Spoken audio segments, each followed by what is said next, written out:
Hello everyone, this is Mr. Informal bringing you another Dragon Ball Super video content.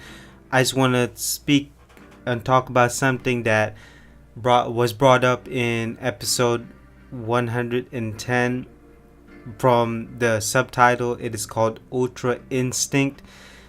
This is my opinion, I am defining it as when your body is not in sync with the mind, meaning that the body's already thinking on its own, basically moving without the mind, moving on its own, knowing how to move, knowing how to make the right movements, and also countering your opponent's attack with your own body without the mind. This is basically your body already knows what to do without your mind is thinking. This means that there's no lag between the mind and the body, meaning the mind is telling what the body needs to do. No, the body already knows what to do. It's automatic movement.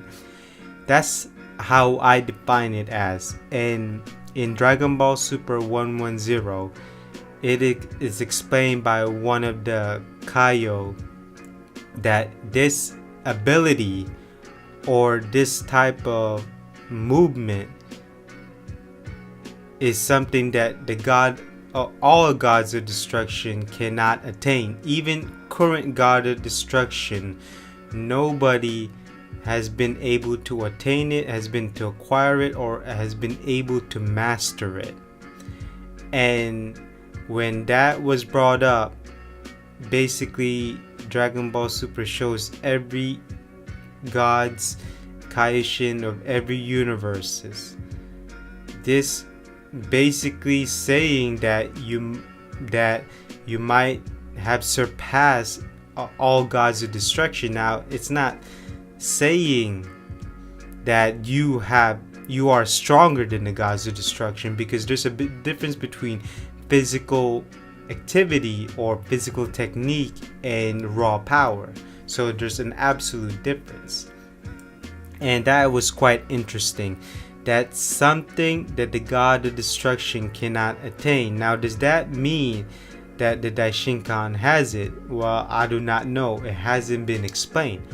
Now, maybe the Daishinkan is the top or the standard, or is the top level standard of all warriors, of all fighters that are trying to attain.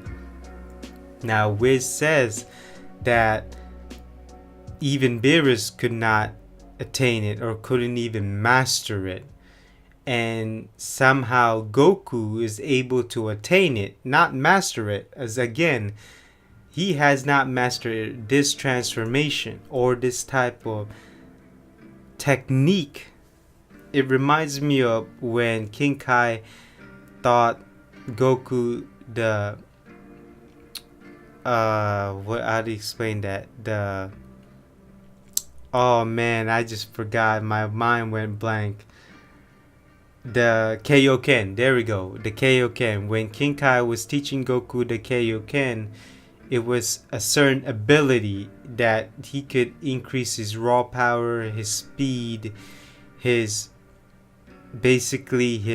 energy times whatever you have. But the downside to that is that your body gets strained. But this one doesn't seem to have a downside based on what we've seen.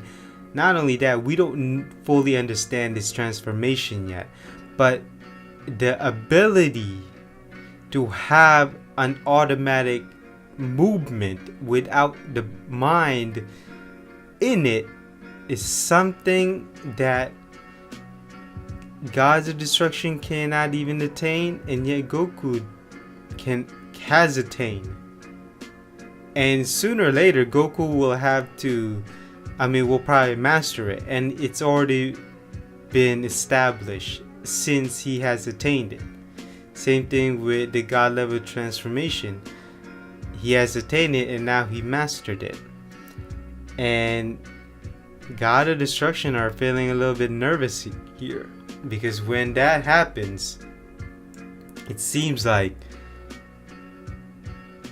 we have mortals that are much more powerful than the God of Destructions. And that means that these mortals can basically defeat a God of Destructions. Is that something that we see in future episodes? We'll see. We'll see, but it is certainly a clue of what's to come in Dragon Ball Super. And so that basically concludes this video. I just want to talk about this thing called Ultra Instinct that has been called. And I will see you in the next Dragon Ball Super content. This is Mr. Informal signing out. Bye bye.